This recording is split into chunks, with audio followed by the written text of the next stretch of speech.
Craig Willingham Jr. How you doing today, brother? What's up with you, man? Yes, sir, man. I'm glad to have you here, man. So, the first question I want to ask you is, when did you first fall in love with the fight game? I would say when I was like, actual fighting, I would say when I was like 12. But I feel like when I was a kid, like watching WWE and WWF, you kind of felt, I feel like I fell in love with it then. So I would say like I've always like had a love for like the action. But it's actual like fighting, like the sport of MMA, probably about like 12 years old. 12 years old. And who were some of the people that you looked at, WWE, UFC, that you're like, yo, like, what they're doing is incredible? Well, for WWE, I was like a big fan of Stone Cold Steve Austin. Oh, yeah. Like I was the type of kid where I liked to break the rules, so definitely him. But as far as like transitioning into MMA, I remember like seeing Brock Lesnar. Like I remember watching him on SmackDown, and then I remember vividly like him like becoming a UFC fighter. And then like that's what kind of piqued my interest. Like I'm like, you got this guy that's making millions of dollars and he's going to do whatever this is. So then watching Brock Lesnar, and then I used to watch Fear Factor as a kid, so Joe Rogan kind of played a little part in there also. And seeing him up there, that's kind of what like piqued my interest. And then it was basically like real WWE. So that's kind of how I got into it when I was like 12 years old. Okay, my next question is this. When did you realize that WWE was fake, or did you always know? Because not everybody knew. So like, I don't know, like I just remember like my dad, like he would say, like he would tell, like he told me one time, he was just like, man, that ain't real. So I was just like, I was crushed a little bit, but yes. I kind of had a transitioning stage. So for me as like WWE, they just would play, the matches would go too long. It just wasn't realistic. And then like watching MMA, I had like a transition. And so I kind of like took one extreme and then went over to the other one extreme. So it was kind of like a smooth transition for me. Yes, sir. Yes, sir. Well, I want you to expand actually on your sports journey. So we were talking earlier, and you always had the vision of becoming a mixed martial artist professional. Just tell everybody your journey of becoming this mixed martial arts star that we see today. So, so it started. Let's just start when I was 12. Like I remember one time, like I moved to a different school. And I was watching, I was flipping through the channels or whatever, and I had seen like some clips of MMA or whatever, and I didn't really know what it was, but I remember like hearing like Brock Lesnar, Bobby Lashley. I remember hearing these names. So I'm flipping through, I think it was on like Spike TV, and I came across a couple fights, like old fights though, and I was like, okay, this is kind of like that, like the street stuff, like the Kimbo Slice stuff. So I thought, all right, I guess I kind of could get with it, and I kept hearing Kimbo Slice names, so I was like, okay, well, I was thinking that he was like a real MMA fighter, but he was really a street fighter that turned MMA. Yes. So that kind of piqued my interest a little bit too. So I started watching this this reality TV show, and it was called Ultimate Fighter. And basically, like it'd be these guys, and it'd be like a lot of drama. Like I used to watch Keeping Up with the Kardashians too. Oh man! So like I was into like the drama. So like I feel you. The dudes like they'd be like crying and all that stuff, but then they would fight. So it would be like all these dudes would have these issues, and then they would actually end up fighting. So like I kind of got into it there, and then get into it. So then like one day I came to my mom. I was like, look, I'm trying to try this stuff out. But my father was like, because when I was in school, I used to get in trouble. So my dad was like, nah, you don't. You teach this man karate or something, he go in there and start. He gonna beat everybody up. Yeah, like it'd be a stick up for real. So anyway, so in the school that I went to, they offered wrestling. So I knew from watching MMA that wrestling was like one of the key components to having a successful MMA career at the time. So I was like, all right, I'm gonna just start doing wrestling because it's free. Like it's nothing. I don't really need any permission. Like so, I started going to the wrestling classes or whatever, and then I did that in 8th grade a little bit, 9th grade a little bit, 10th grade I got kicked out of school. So when I got kicked out of school, it was like that was it. So that's when I realized, because I started wrestling to the point where I actually wanted to go to school for it, you know, and I realized that it wasn't gonna happen. So from there, I started transitioning into like trying to find a job. I was like, man, because if I find a job, then I can go ahead and I can train. So I remember like I filled out every application. I would get callbacks, but I used to have braids, and like the thing about it is like, if your braids is not always crispy. Like most people don't like braids, the presentation of them. Like, or at least back at that time, people didn't like it. So like, it just wasn't happening. So then finally, I ended up getting this tropical smoothie. Like the guy who owned Tropical Smoothie, he was just like, yo, I can get you a job. Like he gave me the job or whatever. And so I started training. So as soon as I got my first check, I found my dad had found me a kickboxing studio. Okay. So I got up in there, like, and I basically put all my money into that, and I did that from like 11th grade, 12th grade, all the way through. And then I fought in like WKAs and stuff like that. So I got some experience just like fighting. I didn't really know what I was doing. And then when I graduated high school, things got real. Like, you know, I didn't want to go to school. So I was looking up places like where I could, like, I was trying to be a firefighter. So I was like, I'm trying to be a firefighter. Because this dude, Eddie Wineland, he was in the UFC. He fought for a world title, actually. He was a firefighter. So I was like, the way the shifts work, you know, you get 24 hours off. I was like, I can make that work. Long story short, I joined the military. Like I had a dream one day. I was talking to a friend, you know what I'm saying? We kind of like decided to join together for real. And but that's how like that came together and then split up. I went to Germany, she went to Korea, like it was crazy. And I like lost sight of MMA for a while, but when I was over there, like to stay in shape, I'm a box. You see what I'm saying? So then when my time was coming to an end with the military, I had been boxing that whole time, like, so my hands had got better, but I didn't realize it, because I would every weekend I would just be in there boxing and all that stuff, and like I'll be sparring people, but you're not really thinking about it. But you got 2 to 3 years to marinate on this, so your hands start to actually get clean. So when I got out the military, my first thing was like, I'm gonna try the school thing a little bit. So I went back to try the school thing, did that for like a month or so. I was doing good in my classes, and then but I was just like, I'm not about to do that. Like I'm supposed to be fighting. So that's what started off the little fight thing. So. Yes, sir. That is incredible. So how did one, when you talked about how you got kicked out of school in the 10th grade, how did that motivate you, especially for you having to bet on yourself? How did that shift your focus being kicked out of school? Well, the only thing that getting kicked out of school taught me was that, like, you got to answer for your actions. Like, my mom was actually going to send me to private school, and I remember like sitting there, because I got kicked out of school previously, like in 8th grade too. I got kicked out of school a lot, actually.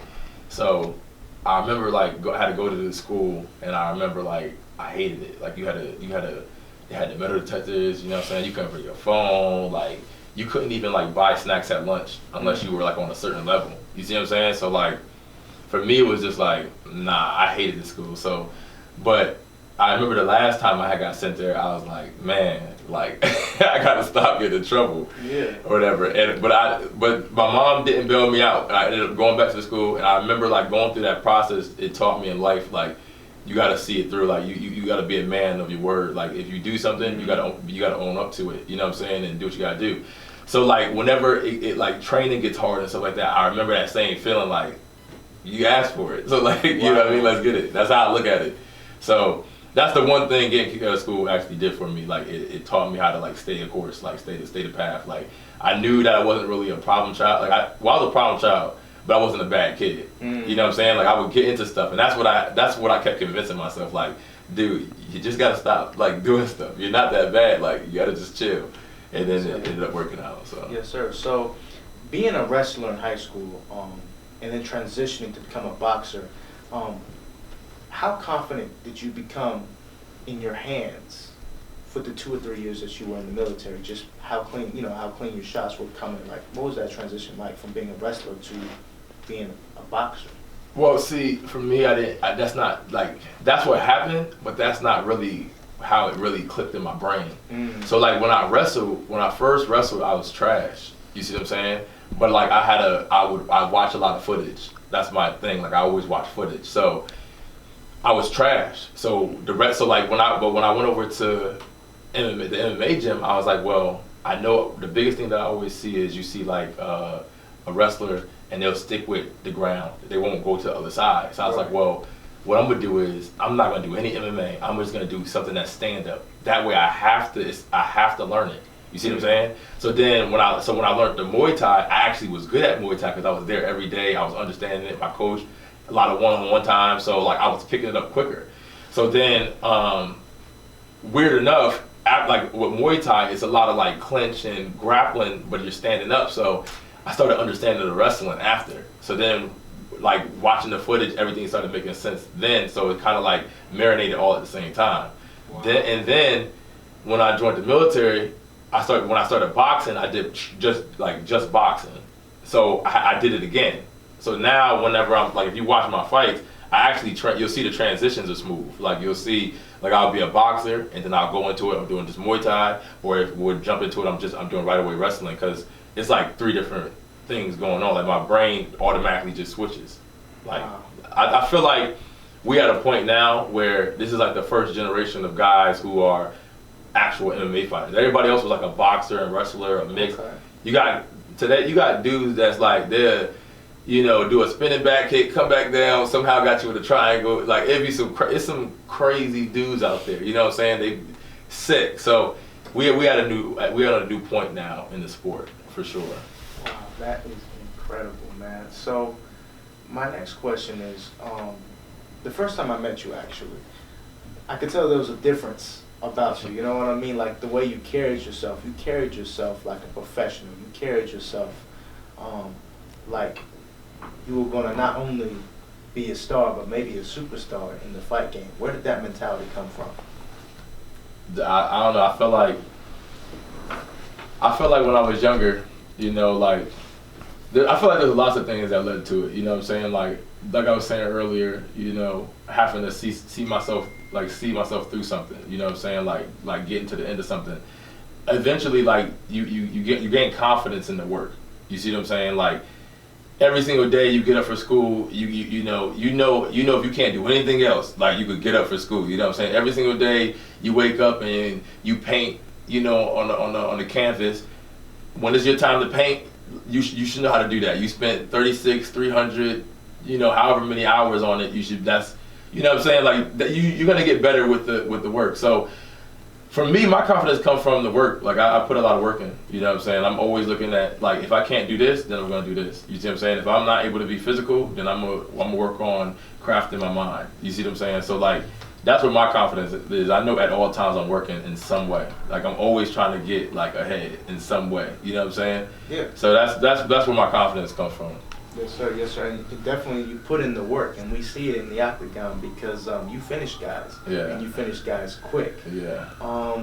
What are some of the what are some of your favorite knockouts? My favorite knockout is this guy Kyle Hall. Like we're not Hall, Kyle Wright. Yeah. But we're friends now. We're cool. He trains at MMA. Good dude. I think he's actually fighting soon. And he's from North Carolina too. He fought recently, actually. Yeah, he fought recently. Yeah. But I ended up finishing him because it was a lot of crazy stuff. Like he was talking reckless at the press conference that they had. They had a little press conference up there, and then he missed weight by like 10 pounds. Yeah, they actually lied on the thing. They say he weighed 175. This dude was like 180 something, and I weighed in at like 160 something, like 169, 168. But we had already did the whole camp. You know what I'm saying? And then like I had my mom and dad there, so I was like, everybody bought tickets. I was like, nah, I'll just fight him. So we ended up starting him, and that's probably the best knockout for sure. Yes, sir. Yes, sir. So a lot about what makes a fighter great is the people that are around him. And one of the things I notice about you is just some of the fighters that are in your circle. Carlos Martinez, Tyus Thomas. Like, what are some of the greatest battles that you've had in training camp, and some of the relationships that you have with a lot of other great fighters? I mean, every relationship that I have, every fighter-to-fighter relationship for me is special because it's different. You know what I'm saying? Not everybody's gonna go out there and put it out there. Like, because realistically, when you go out there, that could be it. It's the sad truth. It could be. So I have a respect for every single fighter. Tyus, me and him are pretty cool. Me and Martinez are pretty cool. We had some training camps together. I'm pretty much cool with all the young guys coming up. All the guys that like Spartica, What's his Adrian? name? Yeah, Perez. Yeah, me and Perez is pretty cool. My boy fought him before, so there was tension at first, but I like all of them. I like Elias. All them guys are cool. Now those are my guys. Yeah, they're cool. Adrian, those are my guys. I like Elias is flashy. I like the little flashy and glam. But nowadays I'm up there in Maryland, so I'm training with I got my guy Garrett. He just signed to one championship. Sadiq, he's in the UFC. Tafan just had his UFC debut.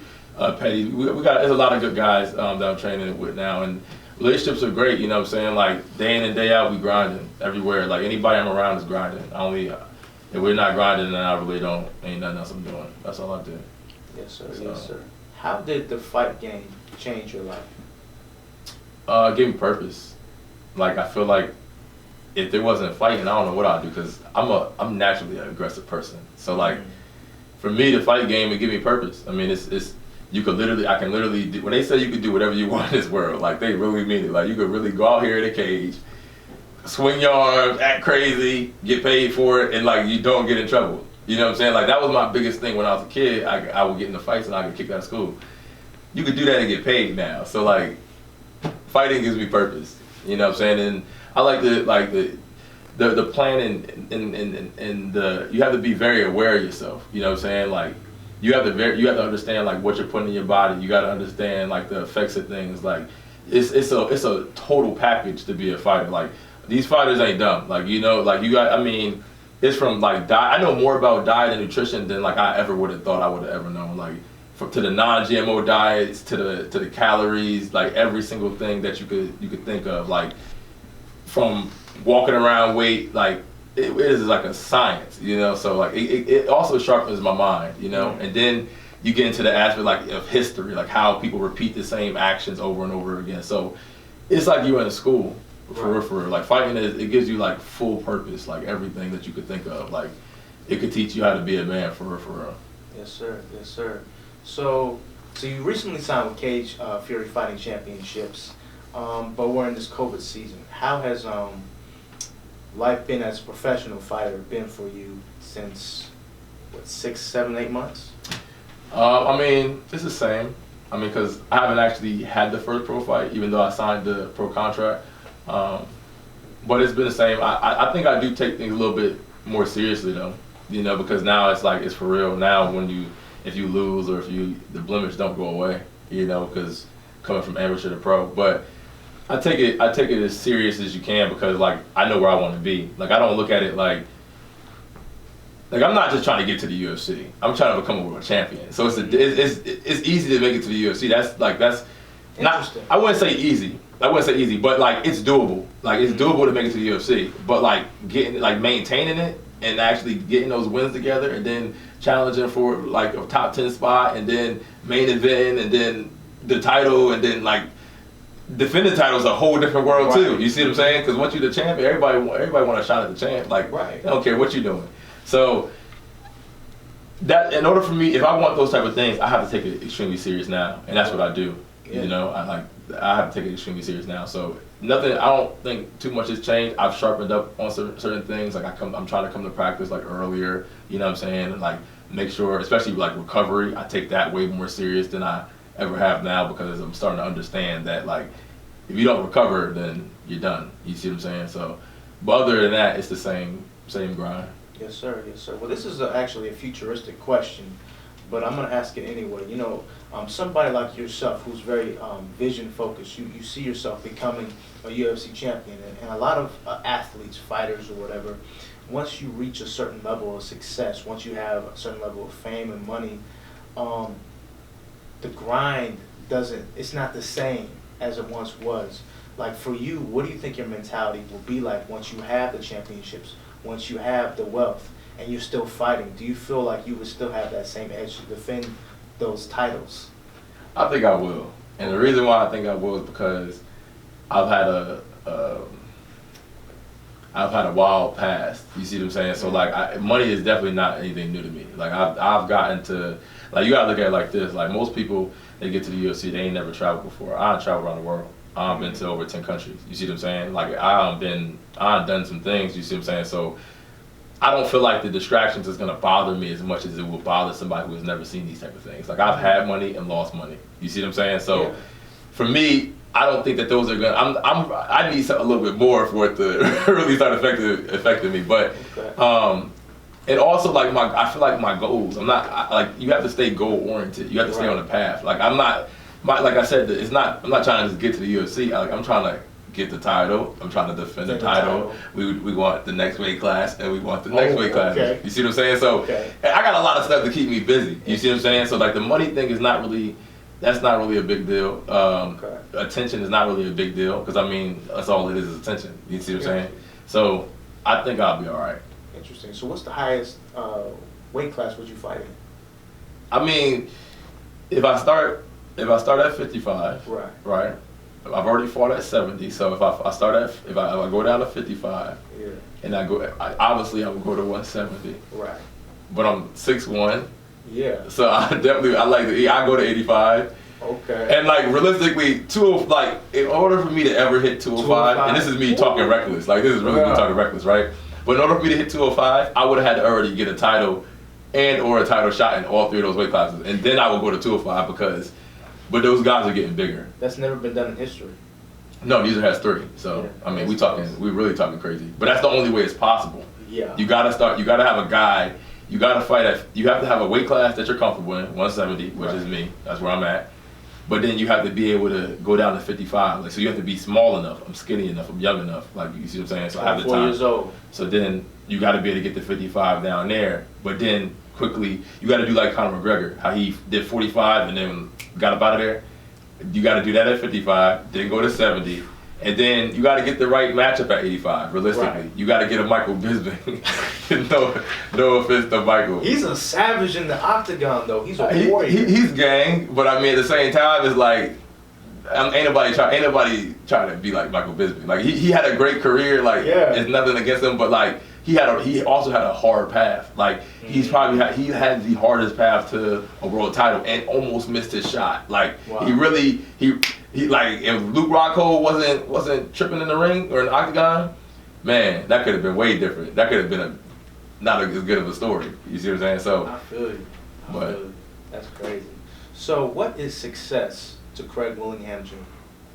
I would definitely say I just wouldn't have to want for anything. You know what I'm saying? Like when you coming up, sometimes you always gotta want. Oh, I wish I had this, or oh, the sneakers, or oh, like this. And when you get older, it keeps happening. Like oh, well, they got trips and they got Mercedes and all. So like I feel like success for me not to have to want for anything, and not like it's just like materialistic things, but as far as like sometimes people they want to pay their bills. You see what I'm saying? Like that's a real thing. So like. I wouldn't want the people around me or myself to have to really necessarily really need and as long as we're comfortable, like that's all I really need. I'm not really tripping too much. You see what I'm saying? As long as I'm comfortable, and then health. Like health is the only thing that you really could. You can never have enough health. You know what I'm saying? I'm just trying to be healthy camp, like super healthy. Yes, sir. So I have another question for you, and that is like one thing about the fight game. The fight game is always progressing. It's always expanding. There's no longer just the UFC anymore. There's One Championships, there's the PFL, there's Bellator. Would there be any other promotions after you win in the UFC that you would be interested in potentially going to, like a Bellator or One or PFL?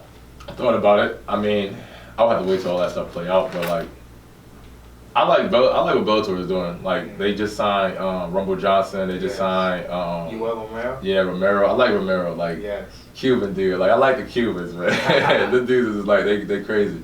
Yes, but they got the Joey Davis guy, the AJ McKee. They got a lot of good stars coming up. So I mean, I would love to get into the mix with that too. Like they got Lima.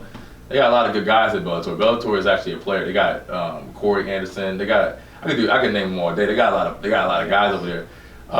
So I mean, I wouldn't be opposed to fighting for anybody. You know, I don't know what the stage is going to be at that point. You know, sure. I want to fight the best in the world, obviously, and so far the UFC is the best. They're producing that. You know, so 100%.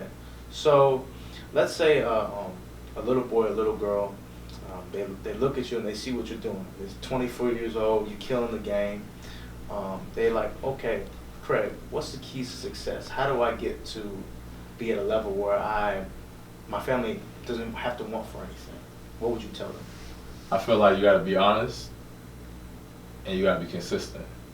And what I mean by honest is not like, oh, I always tell the truth, but it's like, it's just within your work. So like if you, whatever you want to be in life, you got to be honest, you got to be true, you got to be true to it. So if I want to be a painter, in order for me to be a successful painter, there's certain things that I got to do. One of the things has got to be painting, obviously. You see what I'm saying? Like, if I want to be a school teacher, clearly the only way I'm gonna get that is by going to school. You see what I'm saying? Not saying I'm going to school and not really going, or not doing my homework, or not really putting my all into it. Like, you got to be honest. Like, you got to be true to what it is that you want to do, to yourself, really. But whatever it is that you want to do, and you got to be consistent. Like, it's not gonna happen overnight. Nothing's gonna happen overnight. It might not. It's not gonna happen in a year. A lot of times you got to put a lot of work in for whatever it is that you want. And if you could stick with that, then I mean, you could be whatever, really. You could be the president, for real.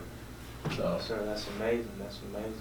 So, for you, has there been any personal struggles, or as an athlete, that you've had to overcome, that you're overcoming, as a professional athlete? Yeah, actually, yeah. So, back in October, I was training or whatever after I had signed a contract or whatever for CFFC, and I felt like a pop when I was wrestling. So like I had screamed out, and then I thought it was nothing, because like a lot of times you get like, you tweak your knees and stuff like that. Usually nothing serious, but so I remember I got like ice or whatever, and then waited a couple of days and I could walk, and so I thought everything was good. But as weeks went on, the pain didn't stop. It stayed there. So I was like, well, I'll get an MRI so they could tell me like how, what's going on. And I had got the MRI back and had tore my MCL. So then recently I've been dealing with that and figuring out how like the surgery and stuff like that works and the recovery time. And so I'm supposed to be having a surgery January 14th, so I think it's like 2 weeks from now or whatever, around 2 weeks. I think it's like, about 2 weeks. And then after that, it'd be like 6 months for recovery. Wow. So I won't be actually making my pro debut until, I'm hoping for really around August. Okay. Because when I was talking to the surgeon, he had told me that basically like the initial surgery, like to get back to normal is 6 months. But like there's steps in between. So like you would do 1 to 3 months, and then that's like you really can't really do anything.